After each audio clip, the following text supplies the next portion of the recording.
அலி இப்னு அபி தாலிப் ரலியல்லாஹு தஆலா அன்ஹு அவர்களிடத்தில் கேட்கப்பட்டது, அலி அவர்களே, இந்த பூமியில் எது மிகவும் சக்தி வாய்ந்த விஷயம் என்று கேட்டபொழுது அலி ரலியல்லாஹு தஆலா அன்ஹு அவர்கள் சொன்னார்கள், அல்லாஹ் இந்த பூமியில் மலைகளை அல்லாஹ் சக்தியாக படைத்திருக்கிறான்.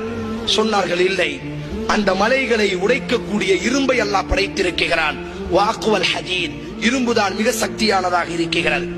இல்லை, அந்த இரும்பை கரிக்கக்கூடிய நெருப்பை அல்லாஹ் சக்தியாக படைத்திருக்கிறான்.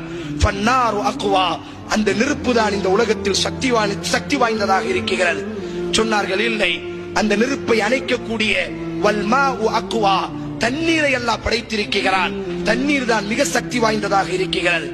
இல்லை, அந்த தண்ணீரை சுழல வைக்கக்கூடிய வர்ரீஹு அக்வா, மேகத்தை அல்லாஹ் படைத்திருக்கிறான். அந்த மேகம் தான் சக்தி வாய்ந்ததாக இருக்கிறது.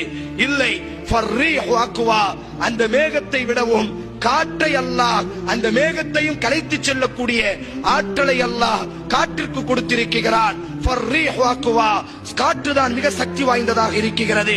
இல்லை, இல்லை, அந்த காற்றையும் மனிதன் தனது கைகளிலும் தனது பாக்கெட்டிலும் சேமிக்கிறான். ஃபல் இன்சானு அக்வா, மனிதன் தான் மிக சக்தி வாய்ந்தவனாக இருக்கிறான். இல்லை, அந்த மனிதனையும் தூக்கம் மிகைத்து விடுகிறது. ஃபன்னௌமு அக்வா, தூக்கம் தான் மிக சக்தி வாய்ந்ததாக இருக்கிறது.